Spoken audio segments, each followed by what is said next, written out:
আসসালামু আলাইকুম। আজকে মোটামুটি ১১০ দিন বয়স। আজকে যেই জমিতে মানে যেই ভুট্টার জমিতে আমি সেচ দিমু, তৃতীয় সেচ হইব এটা। এই জমিতে ১১০ দিন বয়সে ৩ নম্বর সেচ দিতেছি। গতবার আমার ভুট্টার জমি আরও অনেক উঁচু আছিল, এবার বেশি একটা উঁচু করতে পারি নাই, অনেক নিচে কলা ধরছে, সরি ধরছে আর কি। যাই হোক, আল্লাহ ভরসা, এবার কেমন ফলন হইব বুঝতে পারতেছি না। গতবার তো ১২ ঘন্টা খেতে প্রায় ১৪ মণ ভুট্টা পাইছিলাম। এবার জানি না কেমন হইব, বাকির আল্লাহর ইচ্ছা। কলাগুলো তো এখন ঠিকই আছে দেখা যাইতেছে। ২ নম্বর সেচ যখন দিয়েছিলাম তখন তো আসলে ভুট্টা গাছগুলো সব ছোটো ছোটো আছিল, যাওয়ার অভাব, জায়গার অভাব ছিল না।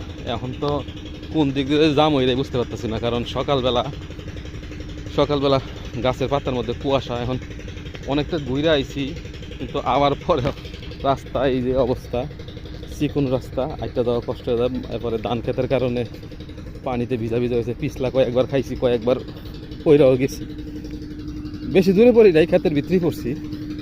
আচ্ছা, যাই হোক, আমি মোটামুটি আমার যেখান থেকে পানি নিব এখানের কাছাকাছি আয়া করছি, দেখি সিরিয়াল পাই কি না।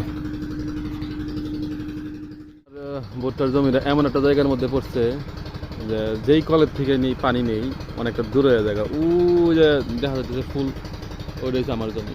এখন বর্তমানে আশেপাশে সবই দেখা যাচ্ছে ভুট্টার জমি অধিকাংশ বেশি। কিছু কিছু ধান ক্ষেত আছে, কিন্তু ভুট্টার জমি বেশি এদিকে। তো এখন কাজ হইতেছে, আমার আগে কেউ আয় নাই, আমি আগে সিরিয়াল পাইছি। পাইপগুলা পুরোটা বিছাইতে হইব একদম ওই মাথা পর্যন্ত। বিছানোর পরে বাম সাইডে যাইতে হইব। আচ্ছা, দেখি বিছানো শুরু করে দিই।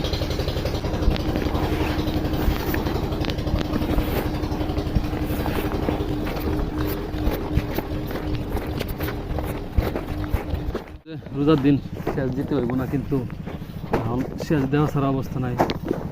এখন ভুট্টার মোটা বাড়িছে, দানা পর্যায়ে আছে। সেচ দিতে পারলে হয়তো বা ইনশাল্লাহ দানাগুলো পুষ্ট হইবে, বাকিটা আল্লাহর ইচ্ছা। শেষ পর্যায়ে পাইপ চেকিং চলতেছে, যে পাইপ ঠিক আছে কিনা, ঠিক মতনে গেছে কিনা, কোনোখানে সমস্যা হয়েছে কিনা, মুসটুস খায় রয়েছে কিনা। পাইপ মোটামুটি ঠিকই আছে। এই পর্যায়ে আসার পরে আসলে ভুট্টার জমি বিজানো অনেকটা কষ্ট করে। দেখেন ভুট্টা খেতে ভিতর দিয়ে যাইতে হয়, নুয়ে নুয়ে, তারপরে পোস্ট লাগে।